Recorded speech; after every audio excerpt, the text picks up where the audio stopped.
Buongiorno a tutti.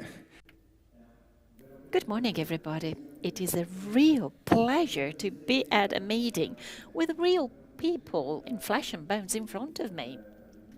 I would like to thank Fidelity for their invitation and for choosing the theme of this session at the Festival di Trento that focuses on a central theme for our future: private capitals for common and shared growth. That's the thing we're going to address today. So how we can bring private capitals, the world of finances and savings, to companies, to real economy. I mean, we go on talking about the recovery fund, the European funds, the state funds. $191 billion will be given to Italy from Europe. Italy is going to add more money to this money for a total of more than 200 billion euro in terms of public money. But this is not enough. We must be aware of that.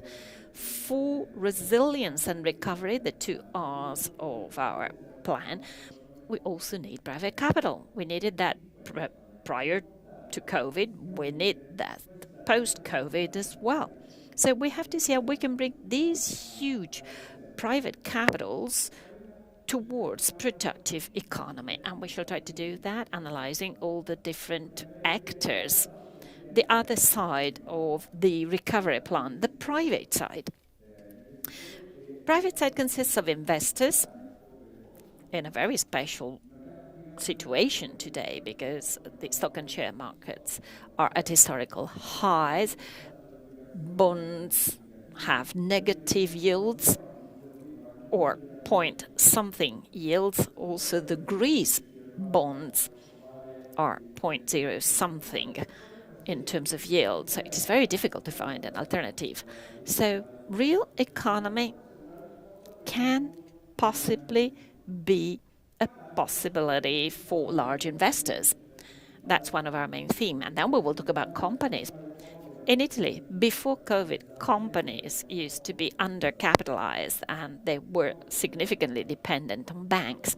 COVID has worsened the situation. A very interesting study made by the Association of Financial European Markets, carried out together with Pricewaterhouse, shows that we have 1,000 billion a hole in Italy, in Germany, in France. So a huge capital gap that need to be filled. So we all know that the recovery fund money is not going to be enough. We really need the private sector to jump on board. And these 1,000 billion euro gap had already been anticipated by the European Commission, talking about the aftermath of COVID. So companies, I mean, the world of finances has huge liquidity supported by central banks, and then we have companies that starve for capital. So we want to bring these two worlds closer. And then, of course, the role of the state, of the government, which is the leitmotif of our festival and also plays a role also in the issues we're going to debate. And then savings. I mean, in Italy, families save a lot of money, more than 4,000 billion. A huge part of this in current accounts. We will try to see how part of this huge wealth can end up in the productive economy. Because this huge mass of wealth is not invested right now in the productive economy. So that's the other side of the recovery plan. Our government has made the public side of it, but there's also the private side, and we all have to contribute to this. And we're going to address this topic with Christian STAUB, Managing Director of Fidelity International Europe, one of the largest asset management companies worldwide. I hope he's connected with us, even though I cannot see him. So let's put our hands together for Christian STAUB. Then we have Mrs. Lucrezia REICHLIN, Professor of Economy at the London Business School, one of the most influential economists in Europe. Let's welcome her. And last but not least, Anna Gervasoni, General Director of IFI, the Private Capital Fund Association, private equity, venture capital, private debt funds that are the link to bring private capital to companies. Three guests, three key personalities to try and listen to this new ideas. Well, let's start with Mr. Staub. Mr. Staub will speak in English, but I believe he's got simultaneous translation. So investors, as I was telling you before, are in a strange world. There's a lot of liquidity. Central banks keep pumping liquidity on the markets. We have interest rates that are zero, below zero. So the bond market does no longer exist. And these securities have reached their historical highs in many stock exchange markets. So shares are at a very high level. Companies need capital. Based on your background, we know that you, with your company, are present in many countries in the world, so you have a lot of experience. So my question is,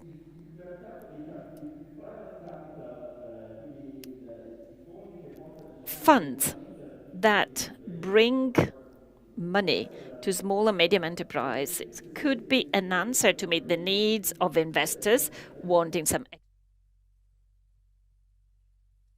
Well, hello, everybody, and thank you, MORYA, for the introduction. It's a great pleasure to be with all of you today. Also glad to be on the panel together with Anna and Lucrezia, and I'm sure we can shed some light on what truly is a challenging situation.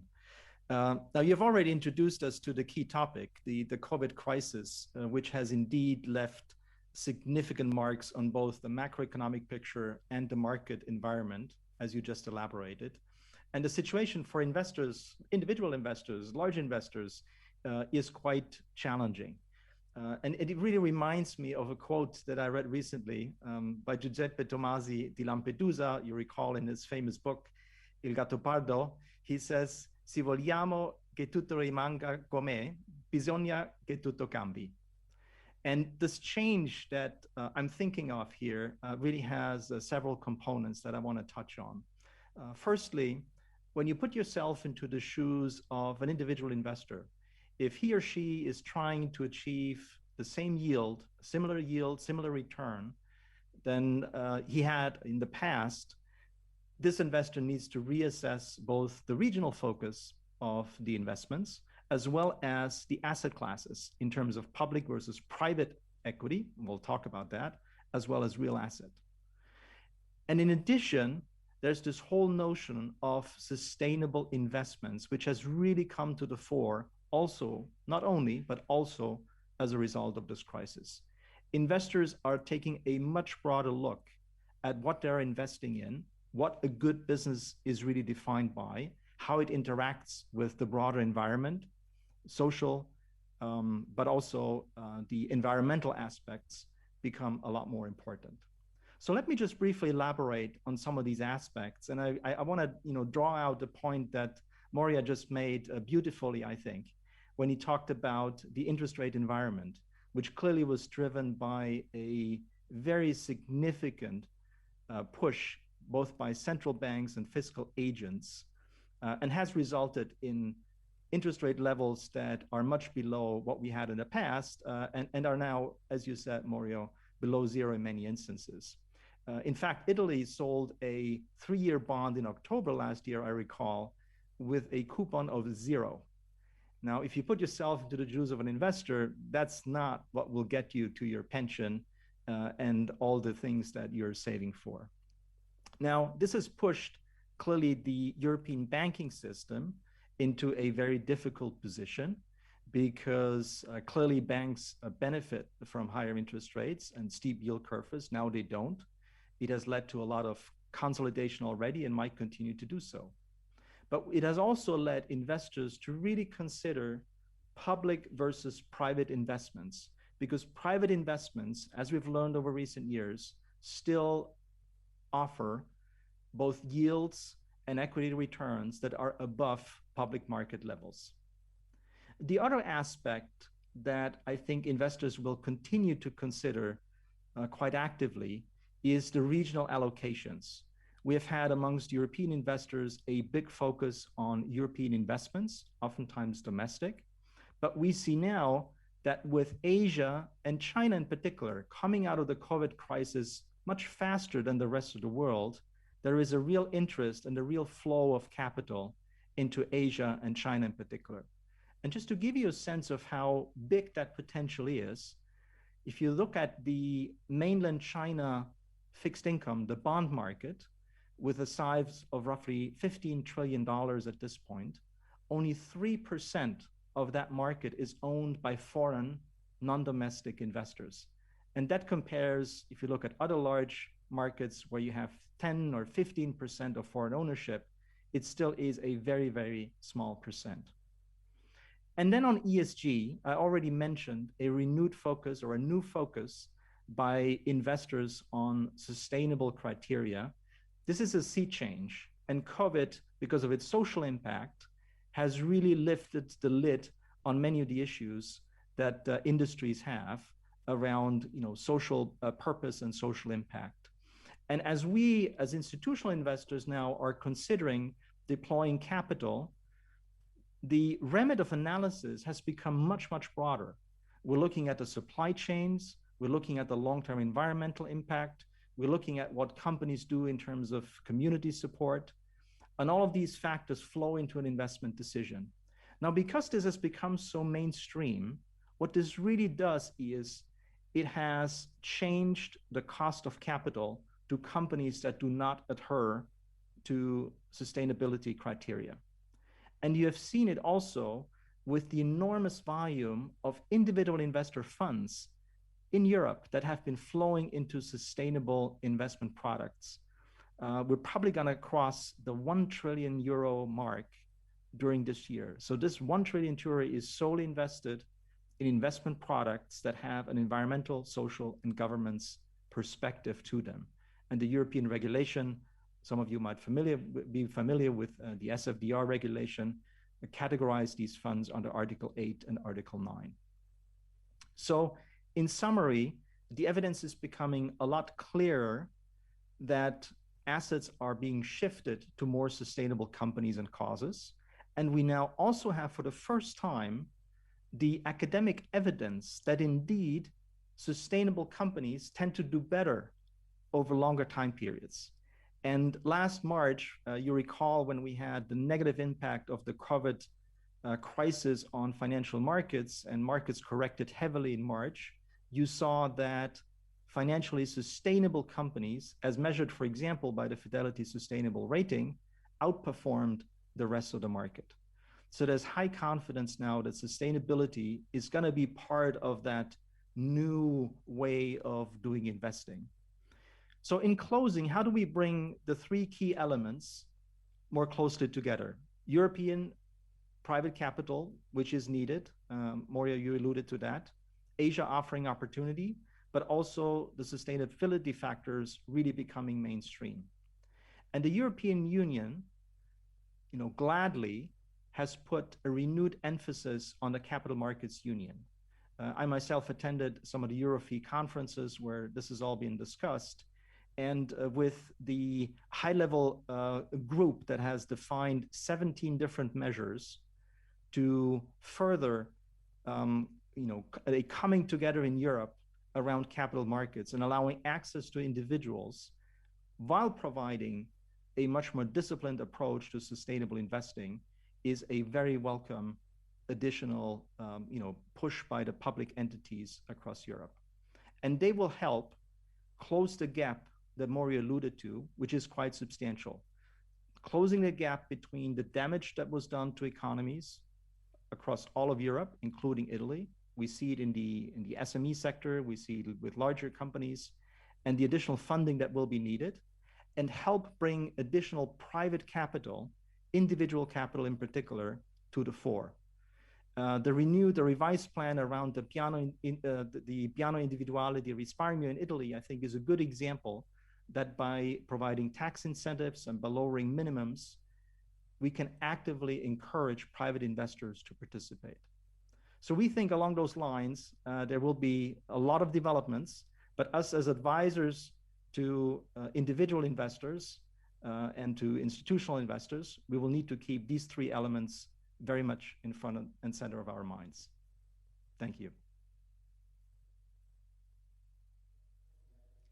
Well, you touched upon many aspects, and my question at this point for Anna Gervasoni. Well, you spoke about investments in private capital, sustainability, etc. My question for Anna is as follows. Do you think that there is a strong potential demand which is involving these sectors, but perhaps the companies are too small or they do not comply with sustainability objectives? So perhaps the market is not yet ripe enough. And so the question for Anna Gervasoni is whether she thinks that there could be a bottleneck in the world of private equity, because in Italy we need a private capital in the companies. The private equity sector is growing a lot, but it remains very small as compared to other countries, in particular Anglo-Saxon countries, and also in terms of the actual needs of the companies. So my question is, can the private capital sector be big enough in order to comply or to support the requirements that are present now?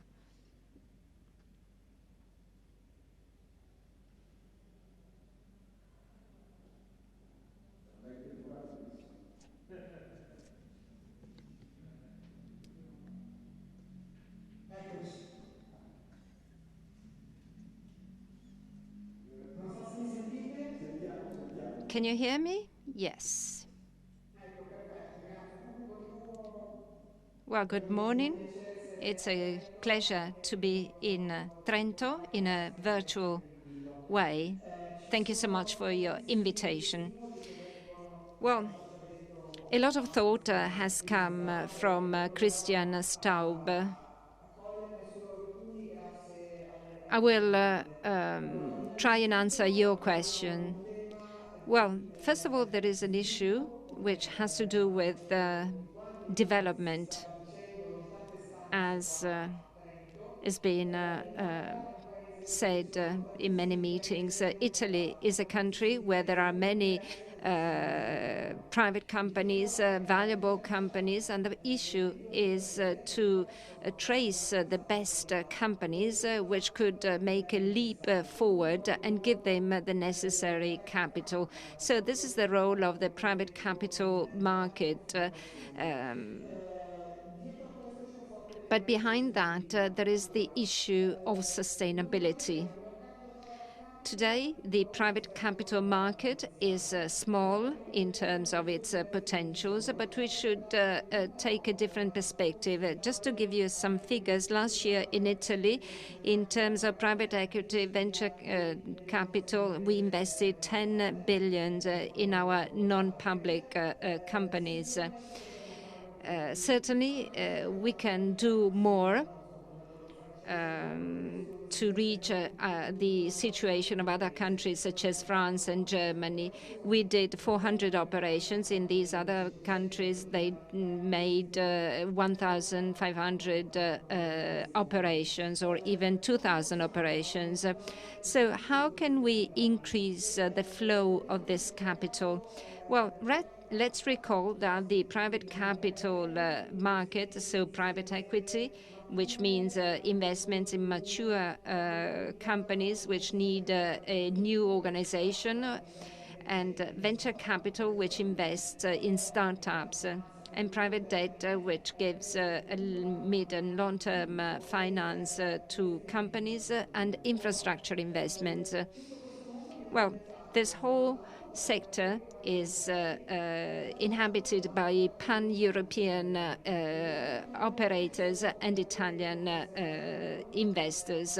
The pan-European ones can be in Paris, London, or Amsterdam, and they don't have a flag, so to speak, a national flag. These are investors who invest in Europe.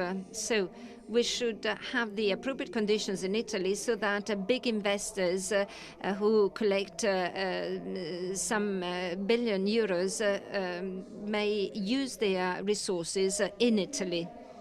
Well, I have to say that also last year, big pan-European funds, private equity funds in particular, invested a lot in Italy, and they were very satisfied because the performance was very good. So we need to continue to keep this situation and the door open and offer good conditions. Now, what about the funds? There are many funds. The issue is to attract capital, knowing that there is a huge amount of these funds which are continuously growing. So these investors are very active in terms of ESG.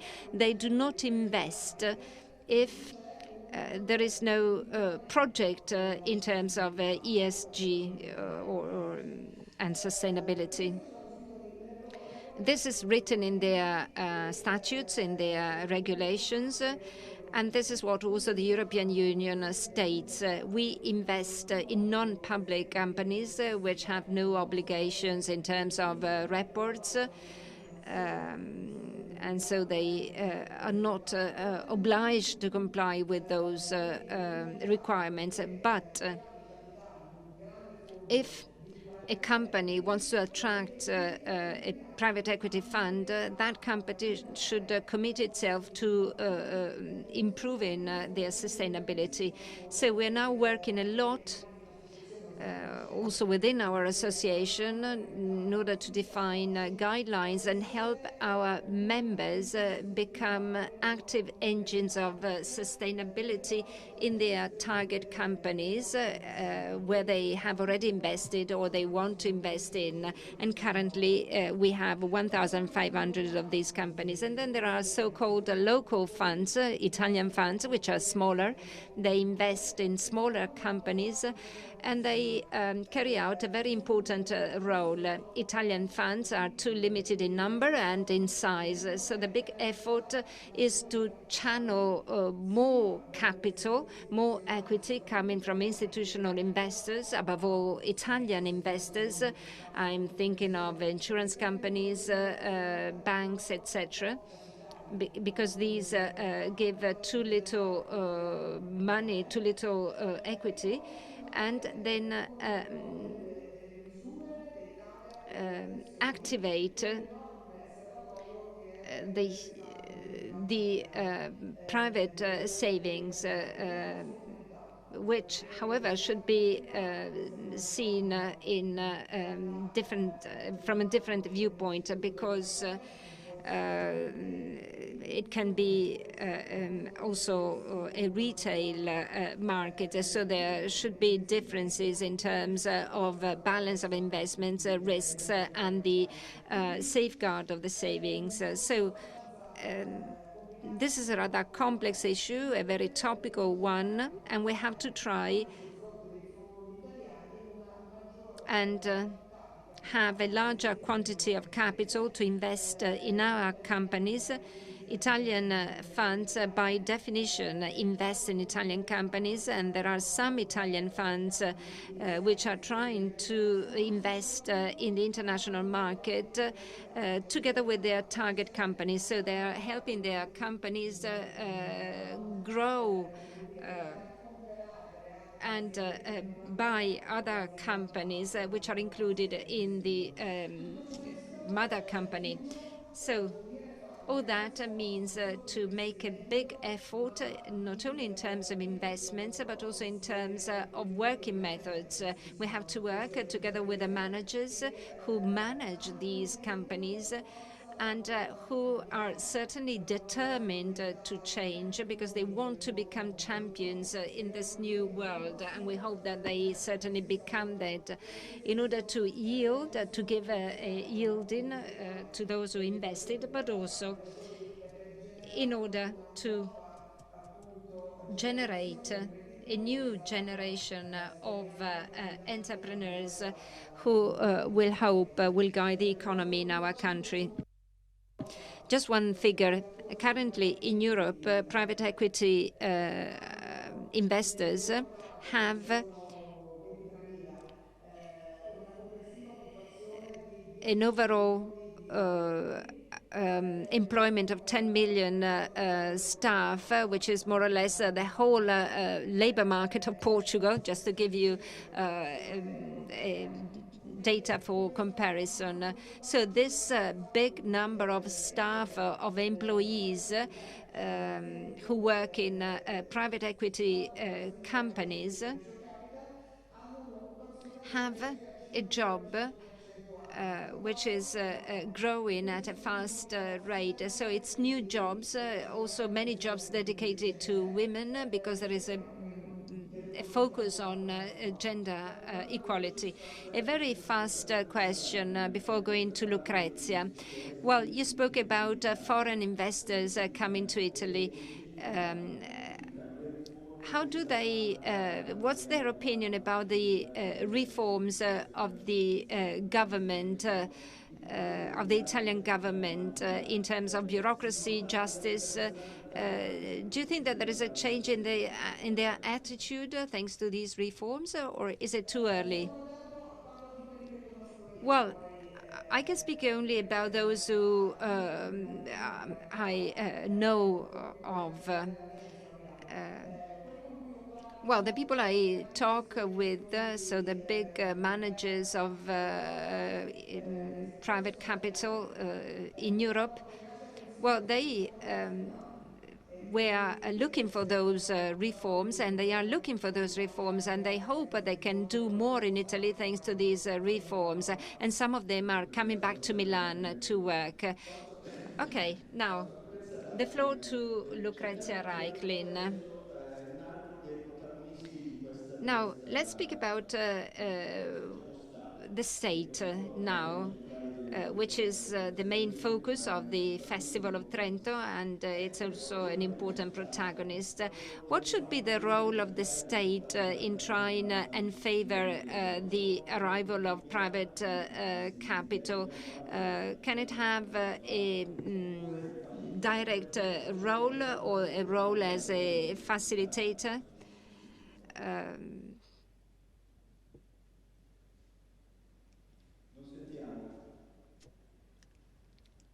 So there is a problem. We cannot hear.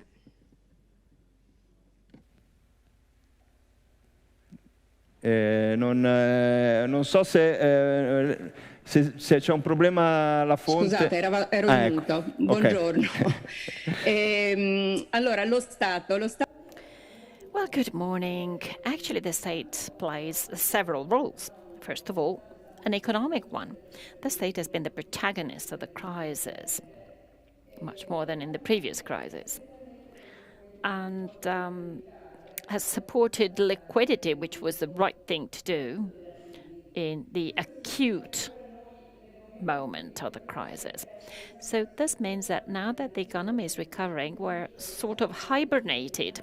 And the state has to decide, first of all, for how long support will be provided in terms of liquidity. Ideally, this means moving from supporting liquidity to different equity and private partnership tools. Moreover, the role also has to provide macroeconomic support. We should not forget that investments requires financial macroeconomic stability, and the state has to guarantee that, making use of monetary and fiscal and regulating instruments, also reforming some important aspects of our mechanism to facilitate the market of capitals. Well, right now, we've just heard about this huge equity gap. I'm a little bit more conservative regarding the assessment of the size of the equity gap in Europe. However, for sure, we're experiencing a situation in which the state cannot discontinue support even if we are recovering.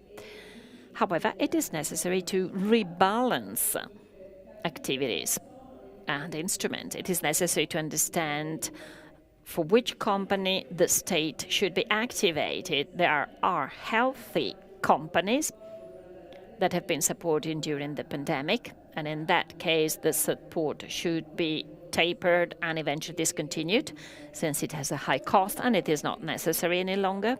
Then we have companies that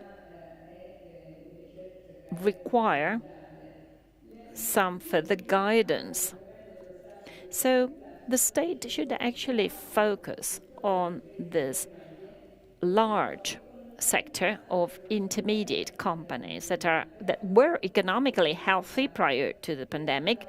They have a huge debt right now, and they're financially vulnerable with difficulties at obtaining credit and requiring some extra capital. So, should the state do something in this sector, or should the market take over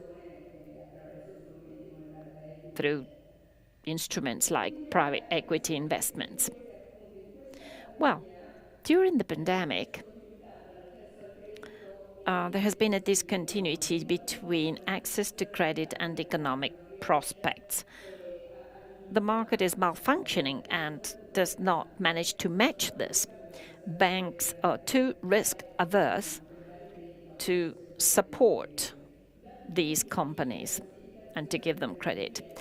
Therefore, equity instruments are justified. Let's presume that the private equity sector is not investing sufficient amounts of money because they do not internalize the costs of repetitive bankruptcies that could take place due to the disconnection between economic and financial viability. So in that case, the state action is possibly justifiable.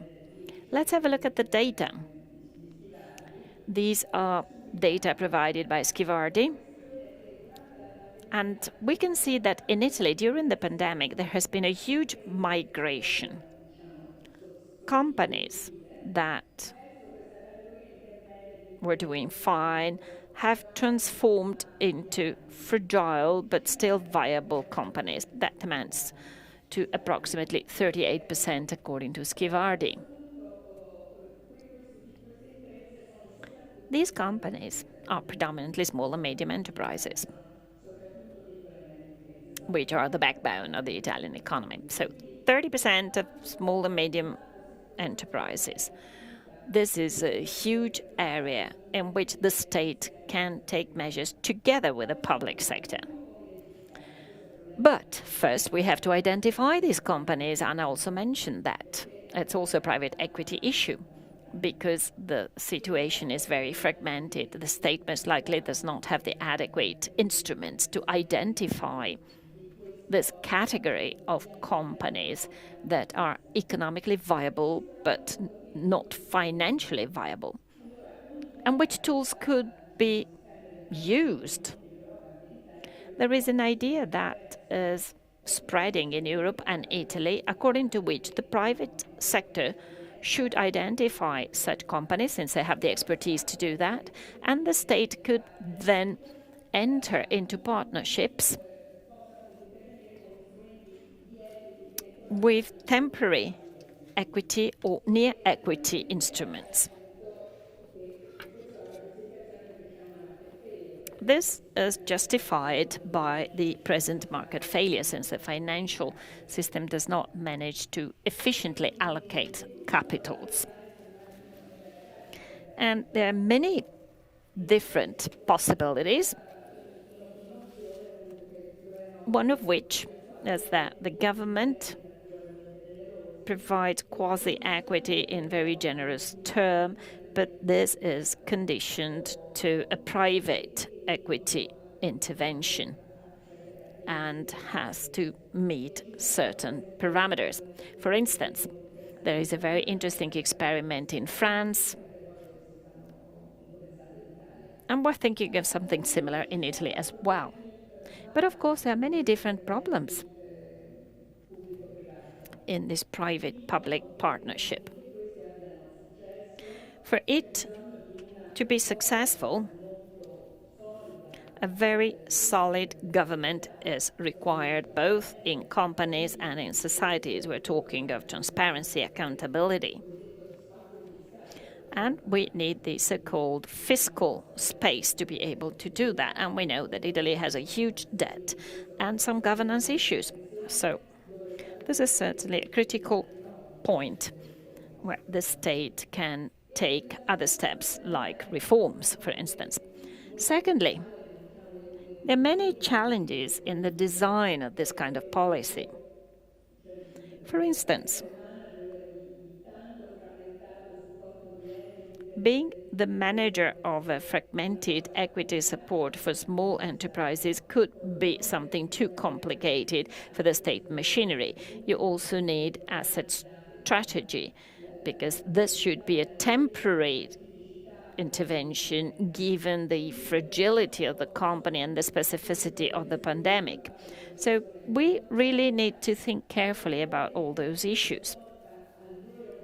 And on top of that, we've got the real problem, i.e., if the state does something, this means that the capital market in Italy and Europe is not working in the appropriate way.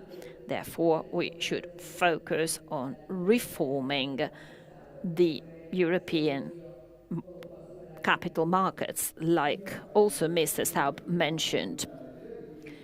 Well, this is certainly a fundamental topic. You are actually stressing a theme, and I would like to expand on this. There are many different proposals of different state instruments. AFME's made one at European level. We have an Italian one.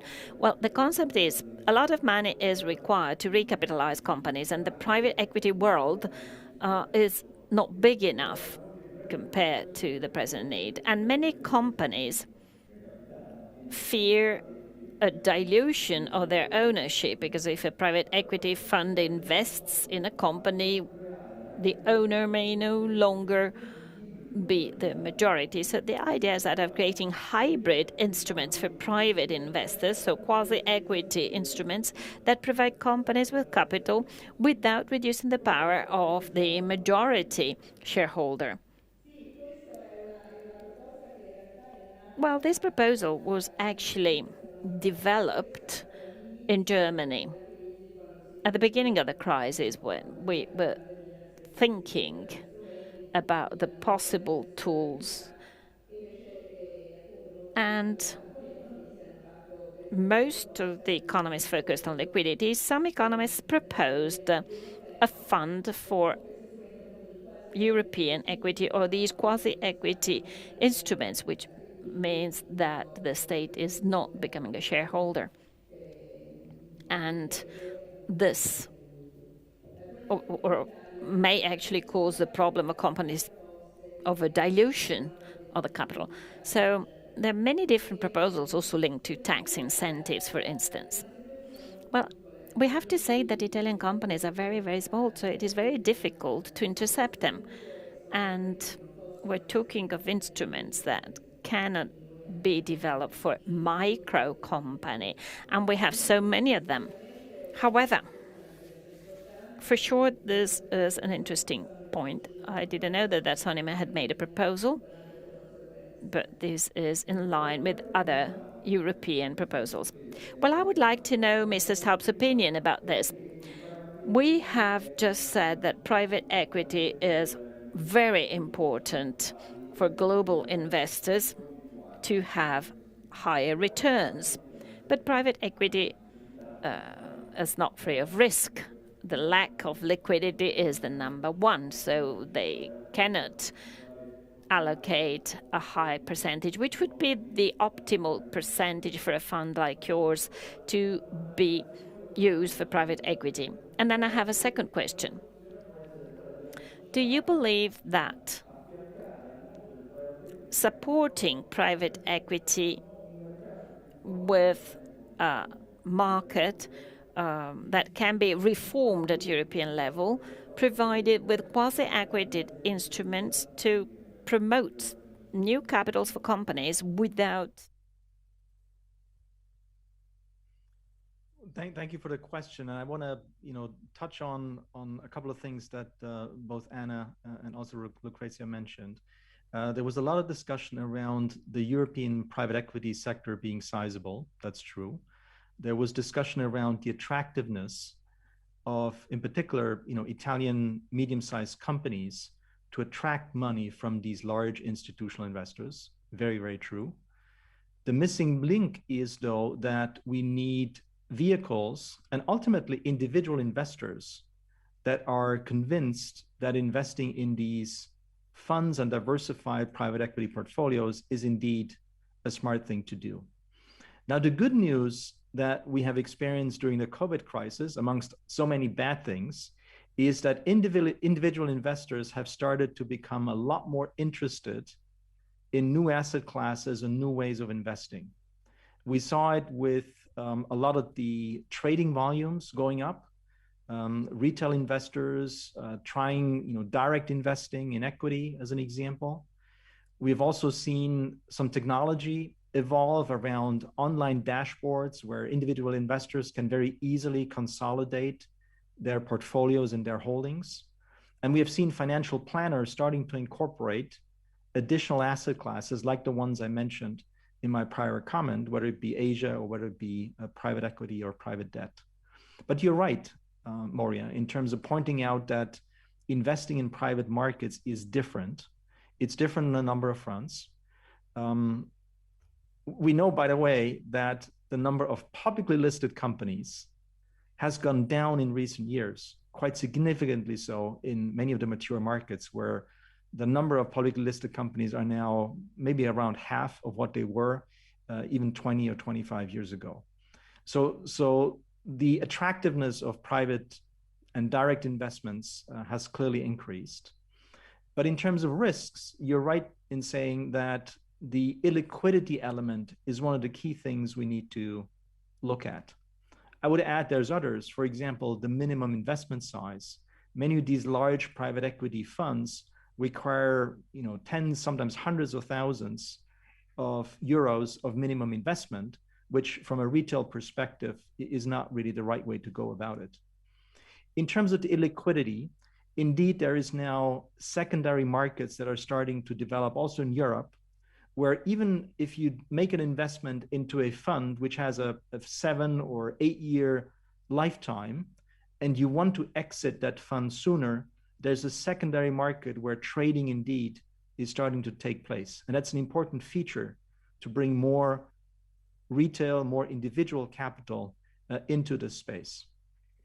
I would also say that the financial regulation, the LTIF, which is the European, the preferred European vehicle, has seen some renewed attention. And we see with many private equity funds coming from the US or from Europe that are starting to deploy the LTIF as their preferred vehicle. So the philosophy is really about democratizing assets that are in private hands. And the way to do it is we need technology to be the intermediary. Because remember, there's a third challenge in addition to liquidity and minimum size. There is the process to invest into private equity funds, because they get raised over a certain time period. There's a capital commitment phase, then there's a capital drawdown phase, and then there's the capital repayment. And all of that is quite cumbersome in terms of the contractual steps, the legal steps that need to happen between the investor and the private equity fund. And therefore, developing digital tools that allow for an ease operating platform so that private money individual retail money can flow into these funds is absolutely critical. At Fidelity, we're working with a fintech company called Moonfair, a European company, that is doing exactly that. They're digitizing the entire access and development process for investments into private equity and private debt. So yeah, asset managers have a big role to play. And I would add education is another one that maybe if we have an additional minute, we should talk about at some point, because it's the investor that needs to be educated to be comfortable and reliable as an investor in this space.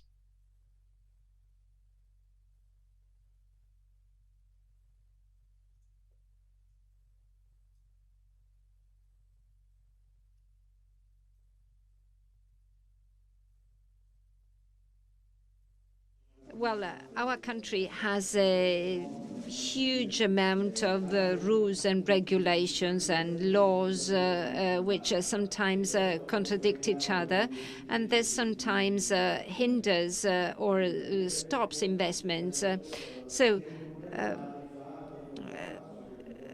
I spoke with you often about that. Do you think that we're going to solve this problem? And then the second issue is has to do with people who can invest in private capital, so to lower the threshold to 100,000 euros, so not small investors, but medium-sized, let's say, investors.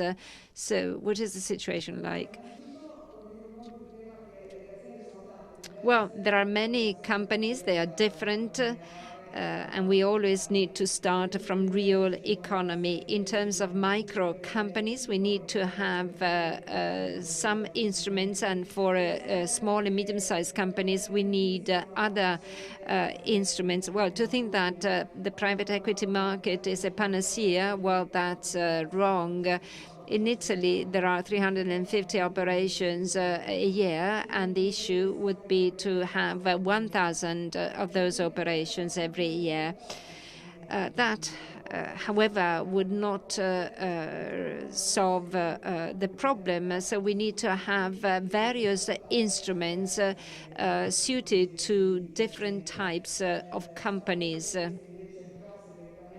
If the state directly manages funds and companies, well, in my opinion, we would have big problems because, in my opinion, the role of the state is different. Now, what about incentives? The state can provide incentives so that the instruments work better and can attract capital.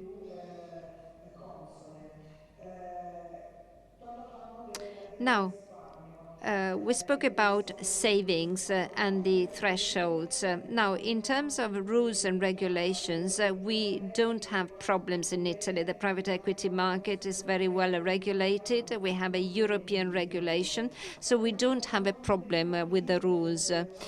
Perhaps we have a problem with the targeted allocation of incentives.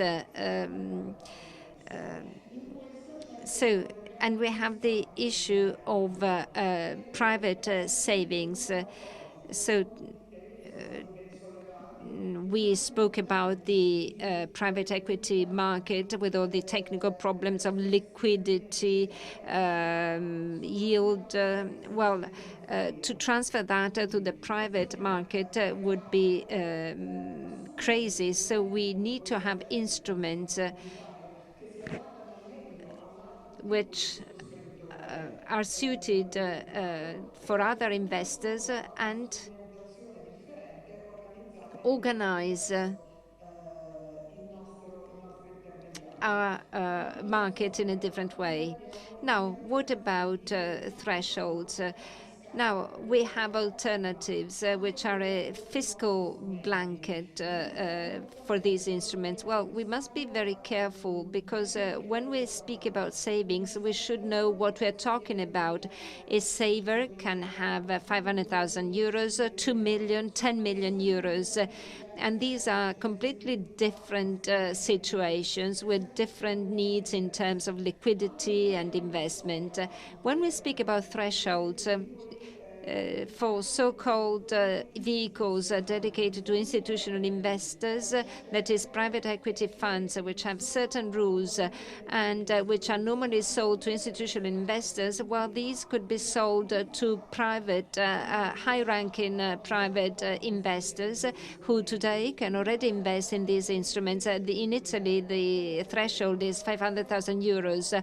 Well, we would be in favor of lowering that threshold so that people can invest 100,000 euros, 150,000 euros, which is a decent amount of money, and they could invest in a vehicle which can give good yield without the problem of liquidity, because they have other money. So if they need to do other things, they can demobilize other investments.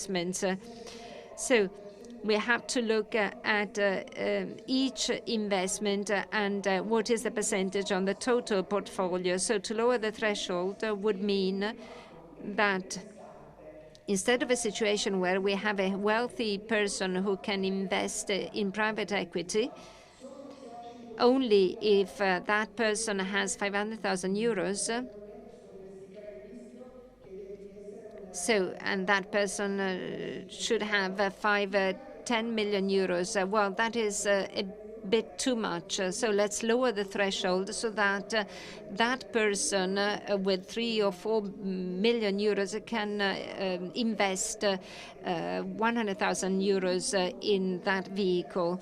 And then there is another world, which is the retail world, where we have to be very careful, because also 1,000 euro can be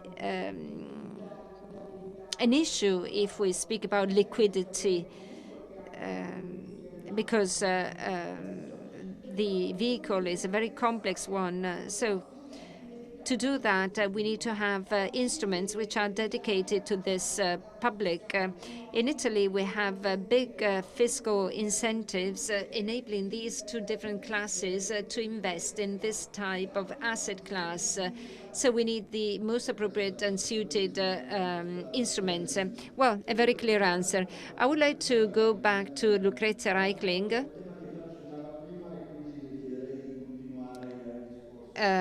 You spoke about the issue of private capital going to companies, and you said that we need infrastructure.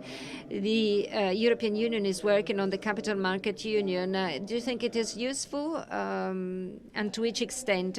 Well, the Capital Market Union is essential in the project of financial integration. It is absolutely needed in order to have that amount of liquidity which is necessary.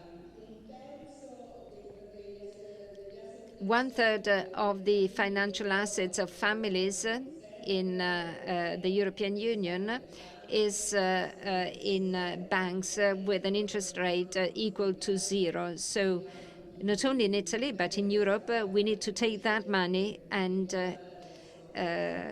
direct it towards other investments. Of course, not all the countries are the same. We have France and the Netherlands, for example, which have a more developed capital market, and Italy and Spain with a less developed market. However, the size of this market is huge, and everybody is aware of that.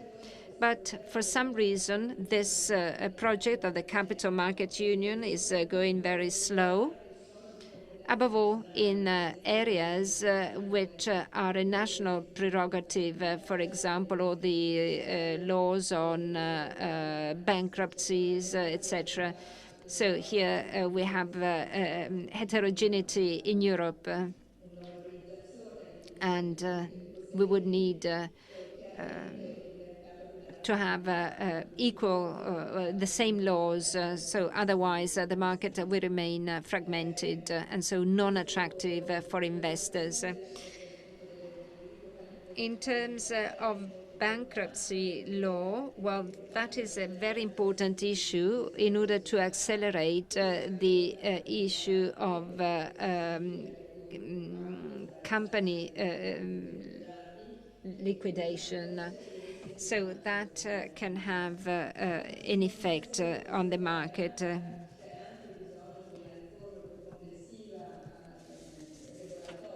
So we need also other reforms, for example, for insurance companies, where there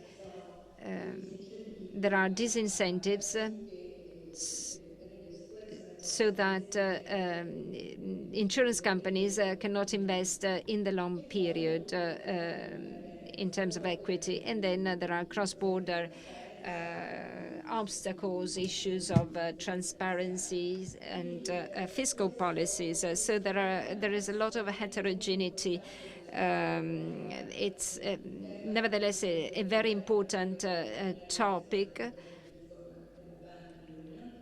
which goes hand in hand with the reform of the banking union, and it is possible to progress, to make progress, only if there is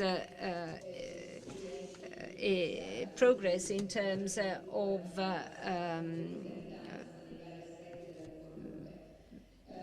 instruments, political and regulating instruments. So things are going on, but I'm not so optimistic. We in Europe continue to have a very small market, and this remains a structural problem. So the more Europe will be integrated, and the better it will be. There is a general issue about Europe. Where is Europe going? Certainly, we have made steps forward, also under the pressure of the pandemic. But we are at a turning point. Either we go on or we go behind, or we go back. Thank you. If we look at the example of the banking union, just half of the things have been implemented. So this is a very slow process. Unfortunately, time is running short. We have not discussed in depth all the issues, but we have had a lot of points which have been touched upon. We see that there is determination by all the actors. So thank you so much. I would like to thank Anna Gervasoni, Lucrezia REICHLIN, and Christian STAUB, and have a nice day.